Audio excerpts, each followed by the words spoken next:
Hey guys, welcome back to my channel. If you're new here, I typically do reviews, reactions to TV, news, politics, things like that. I am just finished the Bachelor season finale. I have just filmed my video for who the new Bachelorette or Bachelorette. If you have not seen that, go check that out now. It's probably already uploaded now, but I wanted to film that one first because it's a shorter video. In my recaps, I like to go to things in chronological order, so I have my notes right here. I'm looking busted because I sprained my ankle and I just roll out of bed, but we're just gonna push through it because I typically do reviews, and this is just something I really enjoy doing, so we're gonna get into it. I am doing the review of the season finale and the After the Rose segment. So let me go through my notes because I have quite a bit. We start the episode and Matt is reflecting and talking about his relationship with both Michelle and Rachael, and he lightly mentions his conversation with his father before we see Matt's mother and his brother. I think we kind of already knew this in the beginning. He's been talking about his father quite a bit since the beginning of the season, and just when he met his father, that his father's, I guess, infidelity with his mother has weighed on him a lot, which is almost making me think, was he ready to go on the show? I'm not going to say that you should say no despite all of those things going on in his head, but it just does not really seem like he was in the mental place for this, just because there was a lot that was going on for him. Michelle meets his family first, and I was slightly optimistic despite the rumors that claim that Rachael was the one he picked. I was like, they seem amazing. Michelle came in late, but she still was able to win over everyone else. I don't want to use the word win, but she won his heart, it seems, more than other people that started even before her. Matt's brother John is the first one to pull Michelle for a chat, and he said he's never seen Matt affiliated in a real relationship, but Matt's body language shows that he's genuinely into Michelle. And I thought that their first date, their one-on-one, and I think after that I was like, she is the girl for him, not saying I know him, but based off of it, they just seemed happy and genuine, and she seemed really into him. She just seemed like she went on there for the Bachelor, not to become an influencer. And he said he's been in love, but he's never gotten to that point to maybe propose to someone, hence him being on the show. So I was just like, they're just both in that right place. Next, we see his mom. It was an overall sweet moment. She started to tear up when she was discussing Matt and Michelle's relationship with Michelle, and I was like, sheesh, she seems genuine too. After we see Rachael meet with his family, it's the same thing. She meets with the brother and then the mother. The brother had the same questions that he had for Michelle and Rachael, asking what are qualities that you're looking for a future husband. They obviously had different answers to their different people, but that was kind of the consensus of how the conversations went. And when Rachael spoke with his mother, she cried with her too, so it was really hard for me to gauge who was his mother really feeling. Not saying that his mother decides who he ends up with ultimately, but it was just kind of you get the mother's opinion, the mother can talk you up a little bit. But she seemed almost equally in love with both of them, if possible, even though it was a 10-minute or 30-minute conversation based off how it was aired on TV. But then let's see what was next. After it, he had a debrief with his mother and brother after the conversations, and he gave no slight indication about who he was going to pick. He wasn't saying, I like this one more, I like this one more, even though the viewers who've been watching it since day one have ultimately really known that it seems like Rachael was the winner because she's the only person he said I love you to versus everyone else. When Michelle would say I love you, he'd say thank you for sharing. When Bree said I love you, he just kissed her, so or maybe said the same thing as he did with Michelle. So again, we kind of know that, but he wasn't really saying that to his mother and his brother. His mom was being real about love, though, saying hey, you could be in love, but it's not the end goal of everything. Things happen, people can fall in and out of love. It's not the answer to everything. Things happen. Yes, it's amazing, but it's not the winner of all things, although some people do say love wins and conquers all. But she was almost saying the opposite of that. Also probably based off her experience, because the father's infidelities and leaving her and her being a single mother, raising them, that's all Matt talked about throughout the entirety of the season. So I feel she has a different perspective on it, and Matt kind of agrees with that too, because that's all he talked about. But after that, he's I was looking for reassurance with my family, or assurance on the situation, and if anything, I left with more doubts, because they were kind of almost yeah, it's good and all, but it doesn't really answer everything in a sense of love. After that, he's I'm gonna have to call Chris Harrison to have a little chat, because obviously he knows a lot about this process. He's seen this out for years, and maybe he has a little bit more wisdom to give me.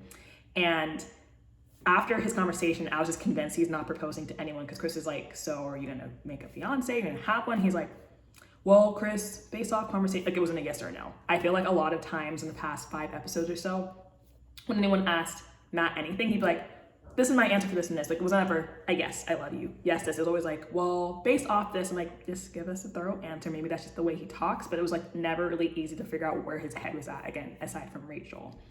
But all it really takes is one conversation for you to maybe have your head swayed, because that's kind of what happened with Serena P. I don't remember the last initial, but she was the one who left 4th or 5th. After having her conversation with her family, she really realized that she wasn't really in love with him or ready to be his wife. And now him having his conversation with his family, he's ready. Like, I don't think I'm ready to propose anyone. Like, I'm really kind of indifferent about everything. It was kind of weird to me because Chris Harrison's voice was the one that announced that Emmanuel Acho was going to be hosting the final rose segment. I was like, I thought at this point Chris had stepped away from his role from the Bachelor franchise, and I'm hearing him announce. I'm not saying it was weird, or it was weird, but it wasn't bad. I was kind of just like, so he got axed and then told to announce the next person. I was like, this is a weird little thing that happened. We see Rachael and Matt spend time together alone for the last time, and they're gonna propel down a building to get to their dinners. It's like a very adventurous kind of situation. When we eventually get to the bottom, Michelle asks him if he thinks he's mentally ready to propose at the end of this. He didn't really have a yes or no answer, like I just said a minute ago, because that's just what he does. And it was more circling around how his father's conversation was very needed. Like, we saw how heated the conversation was. It probably was more heated than that, and it cut out things, because who knows, like, it was a very private conversation that happened that we didn't need to see, but obviously, like, that's still kind of stemming in his head about his final decision. Matt eventually shows up to Michelle's room after that. I think some hours had passed, but it was kind of like daylight to like almost evening, and Michelle was telling him how much she loves him, and Matt said that their conversation and like maybe the past 24 hours or so has brought him so much doubt about the relationship. And I was just like, again, like, obviously there's only one person you can pick ultimately, but I feel like you kind of know ahead of time. I know that he knew who he was going to pick ultimately, because again, she was the one he didn't say I love you to, and Rachael, he said it to countless times now. But he's like, I have doubt, I couldn't sleep last night, I just couldn't really see myself getting to the place where you are, because I know you're in love with me, but I just don't see myself getting there yet. And I'm like, and I'm doing all these gestures, but I'm like, golly, like, I feel like you probably knew, but again, like, you still write it out for like their interest too. But like, I feel like it's really hard because you have her heart on the line, you had Bree's heart on the line. Like, it's a hard role to be in, because you are going to be breaking hearts regardless, even your own, because you're breaking up with other people while you're simultaneously falling in love with someone else. So it's kind of like a lot, but I'm like, oh my God. And this is after Michelle had gave him a gift. The gift had like Mr. James on a jersey and Mrs. James. So imagine she's like, hey, I love you. Hey, I can see me being your future wife. Hey, this is gonna be my last name. And then he's like, I don't see myself being there and getting there yet. And it's like, how could two people be at two different places that badly? Like, she's already ready to be your wife, and you're just like, I'm not even there. And I'm like, it's really unfortunate, but it is what it is. And when he told her that he couldn't get there, she was like lost. Like, she was like, I didn't see this coming. Like, I'm shocked. Like, she was crying, he was crying, he left the estate, I'm not really sure what it is, like the estate crying.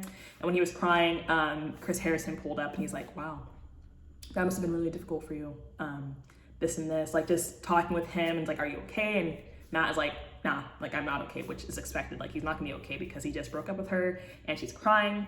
And it's just very wild, because it's kind of almost a spoiler. No, I won't get to this. Never mind. I'll wait to the after the rose part. But it's just like, you just ended it like that, and I guess we don't really see anything else. But again, that's how breakups are. You don't like really talk it out. From what I know, you don't really like divulge more into it, because it might bring more feelings and hurt. 'Cause like, he broke up, it's over. He's kind of essentially already decided Rachael.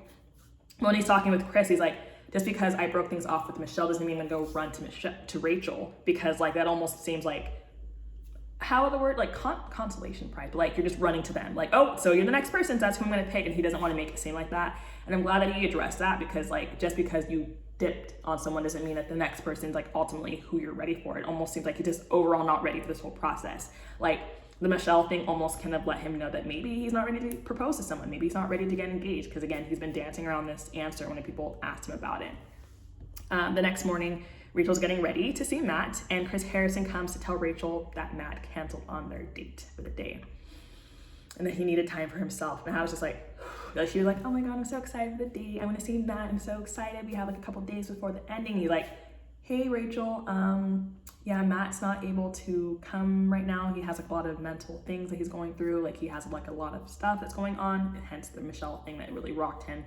And the date's canceled. I said, imagine like, you're kind of thinking you're top one, and then like your date's canceled, and you don't really know any context. Not saying you need to know that he dumped the other person, but it's kind of like, if he dumped the other person, why is there any doubt about me? Or am I getting dumped and he's picking that other person for more time? Like, you just don't know, because they're in quarantine and she's kind of like sitting in the room. And I'm like, come on, like, it's a lot to deal with. Despite this postponing of his time with Rachael, he went to the jeweler to envision what it would look like to commit and propose to Rachael. He took the ring, which I don't really understand. I'm pretty sure obviously it's within the Bachelor's budget to have to decide like the ring and all that stuff. And I'm like, he is just so confused. So I'm almost confused I'm even almost confused why he would even get a ring to almost presume he's going to propose to her when he's been crying, he's been lost, he canceled the date, he hasn't seen her in a few days, and you think that tomorrow you're ready to propose to somebody. I don't think he's ready, but that's just what he did. The next day, Matt sends a letter to Rachael apologizing for canceling on her and asked her to meet him at the lake. Rachael gets dropped off by the SUV, like the Cadillac, and she admitted to him that she hated the thought of him being confused and him not wanting to see her. The way she was talking, again, maybe she's very educated in the way about like relationships and like what you need to do as like a unit, as a couple, but she was like, I just hated the thought of you being alone without me. I hated the thought that you thought you couldn't feel better with me not there. I feel like I could have helped you out. Like, just basically saying like, I could have been there for you. If you're hurting, I'm hurting. I'm like, I guess that's what love is. But I was just like, also, it had nothing to do with you. It was his relationship or his feelings left over from the Michelle situation. So essentially, I don't think you could have helped with that. But he also doesn't know. But I was just like, but she also could know, because obviously if Michelle's not there, she knew that it had to do with the Michelle thing. But he was just like, yeah, well, regardless, I love you. She said, I love you too. And he's like, but I'm not ready to marry you, and I'm going to propose to you. Like, I'm just not there yet. And it was just due to everything that's happened with his family, his parents, his dad. Again, his dad is a very big root, not saying his problems, but it's something that really affects him still. Like, it's going to take some time for him to heal from his father's situation, clearly, and that's just what it is. But he just wasn't ready to propose to her, but he ultimately gave her the final rose. So that was my condensed rundown of the Michelle, Rachael, him leaving Michelle, picking Rachael but not proposing to her. The final rose, I don't want to say it was like too dense. My notes are kind of relatively long for this one as well, so I'm just going to match it together, but it was also kind of interesting. Emmanuel Acho was the person who was hosting it in place of Chris Harrison, and it started immediately after. The finale was 2 hours. This segment was an hour, and it went like this. Emmanuel brought Michelle out first to ask her what was going through her head at the moment, given everything. They filmed this about 2 weeks ago, but I don't know when the finale ended. That's still probably months ago. And just like saying like, what's your thoughts on everything? And she said she really thought that Matt was gonna be the one for her, and that was what her mindset was right before he ended things. So imagine like, you're like, I'm gonna get married to this person, I'm in love with them, they're my person, just for them to end it and say like, I'm not there. And that's like a big stab to the heart. And what was like a moment, she said that she tried to speak to Matt after he ended things to get closure, and he declined it. I don't know why he declined it. I'm trying to think like, I don't know. I don't know if it's like the real world, you just run from things when like you break up with someone, you don't want to have to hear what they have to say because it's already too much hurt. Like, I'm curious like what made him think like, I'm going to decline the situation. And like, cause like, you know, you just broke up with her and she was in love with you. So like, you just don't want to go talk. I don't know. This sounds F-boy, but again, I know this man has gone through a lot, like just being the first Black Bachelor and everything, but like, you couldn't have at least spoken for like a minute and heard what she had to say, but that's what she said happened. And then Emmanuel asked Michelle her thoughts on the Rachael situation. She said that she thought her thoughts were inconsiderate, referring to Rachael, and she was hurt by everything that she read. As for Chris Harrison's interview, it was just another weight that was piling on top of everything. Because it wasn't just like the Rachael situation, it was Rachael plus Chris Harrison plus other people who were talking. It's just like, there's a lot that happened. And it's like, I think they're almost not allowed, or maybe, I don't want to say allowed, but like they can't really speak on these things just due to contracts and just like ABC and The Bachelor in general. Like they're kind of almost forced to be silenced about this. Rachael took a long time to talk about it, but we're going to get to that as well too. But after the commercial, Matt James comes out and sees Michelle for the first time since the season finale. I was like, okay, this is awkward. Michelle was open about how she had no closure and how she wasn't okay following the breakup, and that she asked him to have a conversation with her, but he declined it. Like, she said that the producers were in the room with her, consoling her despite him doing all that, and like she needed him. I guess I don't want to say needed, but like she wanted or needed that closure, and he didn't give her that. He said he was sorry, and it just felt short with me because I'm like, you knew that there was probably a lot of hurt because, again, she was so in love with you, or just so up there with you. She was calling herself, and I was saying she was calling herself Mrs., but she had a jersey that said Mrs. on it, and then you ended it. So you're going to know that she's going to feel some type of way, but he still said no about that, and I was like, okay. And Emmanuel asked her, like, what do you think about everything? Like, how do you feel about her? Like, how do you feel about each other? And she's like, she's not in love with him anymore, but she's forgiven him. And it's like, okay, like that's all you can ask for. I mean, I guess she can have a lot of hate, but I don't really see her as that person, and she clearly wasn't. When we get back from the commercial after that, it's only Emmanuel and Matt, and they're sitting alone.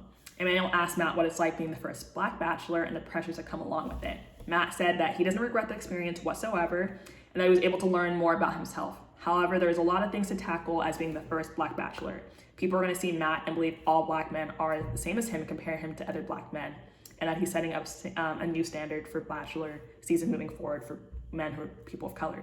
And I believe that because people see one black person, they think they're all the same way. That's why you see someone talking to someone black and they have like an accent. They like think that they all talk the same, or they, me, us, whatever, like talk the same way, that we all act the same. When you see one and that speaks for everyone, like you see someone acting some type of situation and you just generalize everything. So I do believe him saying that, not saying I wouldn't.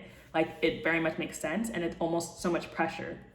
That's why Rachel Lindsay's name is kind of almost so associated and like still tacked along with the Bachelor thing, because she was the first black Bachelorette. So now all the things that came along with her, and everyone's like, she's the first black woman. Like it's just, she's the first, and you're gonna forever remember that. So same with him. And it just sucks because it's not even his name, it's the season that has so much bad taste left with it, because the Chris Harrison situation, the Rachel situation, there was the escort thing. Like it was a really bad time through that season. People said that him being picked as the first black Bachelor in the middle of the Black Lives Matter movement last summer, almost kind of like ill timing. It was just like, oh, let's put a band-aid on it. So it's like there was a lot of stuff that was tacked along with it. So I still feel really sympathetic for him for the situation, but he answered the question very well. If you want to hear a very thorough thing of it, go watch it. But that was my kind of like condensed review of that. And then he eventually asked him about if like how Rachel is, or like, are you guys still together? Matt did what he did his best and kind of like danced around the topic a little bit without saying like they broke up or not. Cause like, are you guys still together? Well, I talked to her about this, and it's like, just say yes or no. And eventually he asked him again. He's like, yeah, we have broken up despite everything. And like, it was just like a lot. He said he dismissed the rumors that he heard about her because she was his person, because they were still dating despite everything. And like, he just said like they weren't able to recover from that. Like he said he tried to talk to her and she just might never understand what it means to be black. I'm like, yes, Matt, she's a white woman. She's white, she's not black. Like, of course she's not gonna know what it means to be black. I'm not trying to like dumb him down or say like he's dumb for that, but like she's not gonna understand because she's not a black person. Also, she was a white person who was taking pictures at a plantation, like it, you know what I'm talking about. So of course him saying that was kind of like, okay, Matt, like we'll see. But yeah, ultimately they broken up. Don't know the timeline, but they did. Then Emmanuel has his one-on-one time with Rachel. I don't have too much notes on this because her conversation was just very weird to me. Like obviously she's very down. There's not going to be any optimism about the situation. She fucked up and like she looks really bad. Like there's no like amazing part about her conversation that's going to come up from this. But he asked her how things were and she's like, I don't want to victimize myself. He also asked her, who do you blame for your ignorance? And she's like, I'm not gonna blame anyone for who I learned it from. And like, she blames herself not choosing to learn about the origins of like racism and then like the origins of the parties of the antebellum plantation party. Like she faults herself. Like she's like, I could have known, like it didn't need to take someone else telling me that it was racist. Like I could have learned it myself. And like, it was just, again, like, I don't know what answer anyone would have wanted. Like, what if she said, my parents were the ones who were racist, so I learned it from them. Like, would that have made people happy? Like, I don't think there was a right answer for it, but she didn't blame anyone. She put it all on herself. I guess as she should. She's a grown woman. She's an adult. So yeah, like, take responsibility for your actions, which she did. But it was just like because he even asked her, like, oh, how are you learning from this? Like, how are you growing from this? She's like, I'm reading and like watching things, but like, only time will tell. I don't know how her life is after this. I don't really know what comments she gets. I don't follow her on anything. I don't know if she'll get her sponsorships. Will people be attacking her when she gets sponsorships? Like, I don't know what her life as an influencer, just like as a person moving forward after this, because this is just like a lot. Like, her name is forever tacked with this, and like, it is what it is. What was very awkward for me, she said she loved him still and hadn't seen him since the breakup. So like, okay, maybe things will be okay. He brings Matt out. She apologized to him. He's like, this is your time to apologize. And she's like, Matt, I apologize for the situation. Like, I still love you, this and this. Like, I feel so much love for you. And he was just like, it was probably a good like 2 minutes or a minute and a half before it went to commercial. I said, okay, this is very awkward. And like, it was just so bad. And like, I loved what he said, because he's like, he was disappointed that he felt like he was the one who had to educate her and tell her what was wrong about her actions. He said that she has to be the one to learn from this on her own. So I don't know if she was just like, I don't get it. Like, we don't obviously know what happened in their conversation, but it almost seemed like she just didn't. She should have spoken up before, because even Emmanuel asked her, like, why didn't you speak up sooner? And she just gave like a roundabout answer. Like, it's just, even if she gave an answer why, it's too late, because she still took weeks to respond about the situation. She should have discussed it earlier on and maybe apologized then. Maybe it wouldn't have fallen so short for everybody, but it is what it is. But like, him saying like it's not his job to educate her. It's not. Like she should have been able to educate herself and understand why there was so much backlash, because maybe she wasn't understanding. That's what made it seem like from that. But woof. But the last part, he was like, so Rachel, any closing words? Like Rachel said, she'll never find a love like this again. She signed up for the Bachelor specifically for him. And I'm like, if that's the case, then why do these racist things come up from the past? Because you signed up for it knowing he was black, and then I don't want to call her a racist, but she had racist tendencies and antics and actions in the past. So it happened. So she had these maybe prejudices and like thoughts in her head, but then you still signed up for a contest with a black man. And apparently she also previously made fun of people for liking black people. So it's like, did you really sign up for him? Like, I don't really, it's weird. It's just like, I don't know if to believe it or not. It was like a weird statement to me. And she's like, I'll never find a love like this. And like, she's grateful that she was able to have him in her life, and she loves him forever. And she's like, she lost on something amazing and all this stuff. And he was just like, Emmanuel was like, so Matt, this is your last chance to hug. And he was like, I said, fuck, we need to wrap this up. That was the end of it. Like, she basically is in love with him, loves with him still, hopes that maybe all the stuff she's doing is going to get him back. And he's just like, yeah, you need to learn. This is your path. Like, this is something you need to do on your own. I'm like, okay, so this is the finale. But yeah, wait, that was it. So I know I was talking fast. I was trying to get 2 hours plus another hour, 3 hours of content in a really shorter video. I didn't want this to be too long, and it's already over 20 minutes. But wow, if you watch this, what do you think of the review and the announcement of the new Bachelorettes or Bachelorette? But yeah, see you in the next video. Bye!